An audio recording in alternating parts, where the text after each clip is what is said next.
বাগদেবীর আরাধনায় আজকে সমস্ত সেলিব্রিটিরা এবং আমাদের সকলের খুব প্রিয় সোহম কিন্তু আজকে তার বাড়িতেও যেমন সরস্বতী পুজো করেছে, তার নতুন প্রযোজনা সংস্থার অফিসে সেখানেও কিন্তু সরস্বতী পুজো করেছে।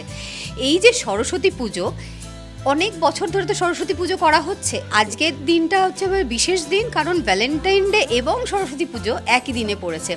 দুটো দিন যদি আলাদা আলাদা হতো বেশি পাওনা হতো কি? হ্যাঁ, খরচা হতো আর কি বেশি।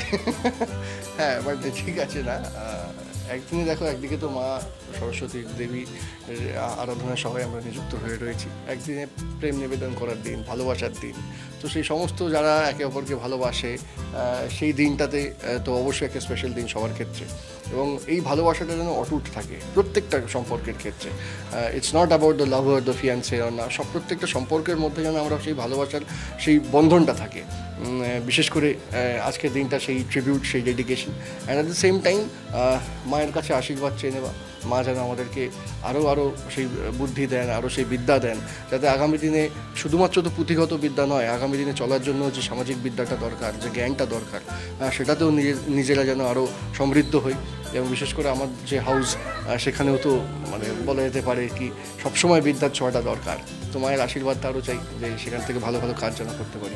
একটু পিছন দিকে চলে যাই, যখন তুমি স্কুলে বা কলেজে পড়তে, কলেজে পড়া আমার যতদূর মনে হচ্ছে সাউথ সিটি কলেজ ছিল, সেই কলেজের কোনো সরস্বতী পুজোর কিছু স্মৃতি কি মনে পড়ছে? দেখো, একসঙ্গে বন্ধুরা অবশ্যই, কারণ বিশেষ করে স্কুলটাতেও আমরা এনজয় করতাম, আর পাড়াতে সবাই মিলে বন্ধুরা মিলে একসঙ্গে নিজেরা দায়িত্ব নিয়ে পুজো করা হতো।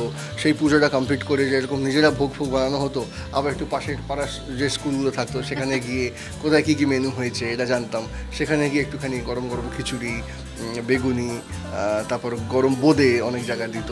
তো সেগুলো বিভিন্ন রকম, এইগুলো তো প্রত্যেকটা মুহূর্তে একটা নস্টালজিয়া কাজ করে।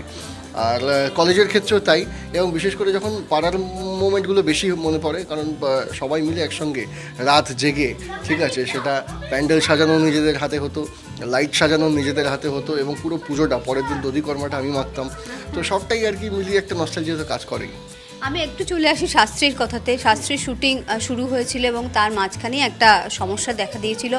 এখন মিঠুনদা কেমন আছেন? এবং তুমি যদি বলো যে এই যে আমরা খুব উদ্বেগে দেখেছিলাম, কারণ তোমার কোথাও গিয়ে একটা মনে হচ্ছিল যে তোমার শুটিংয়ের মধ্যে উনি এসে অসুস্থ, এরকম কি কোথাও একটা গিল্ট ফিল কাজ করছে? সবসময় এটা গিল্ট ফিল কাজ করছে। দেখো, সেই মানুষটা তো সবসময় সেই ছোটোবেলা থেকে আমার যে মনে পড়ে, যবে থেকে জ্ঞান হয়েছে এই সিনেমা সম্বন্ধে বুঝেছি, সেই মানুষটার অন্ধভক্ত, এবং সেই মানুষটা যে আমার হাউসে কাজ করছেন, মানে উনি অভিনয় করার সেই মানে এটা তো আমার বড় একটা পাওনা আমি মনে করি।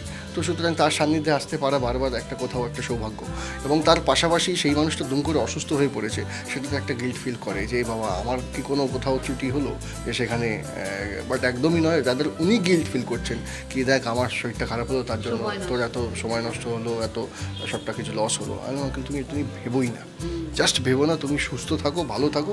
শুটিং আমরা করে নেবো ঠিকই। আমরা আবার 19 তারিখ থেকে শুটিং শুরু করব, এবং সেকেন্ড লটটা কমপ্লিট করে আমাদের ছবি পুরো কমপ্লিট হয়ে যাবে। ক্যামেরায় চাঁদ মিয়ার সঙ্গে সুচরিতা, TV9 বাংলা, কলকাতা।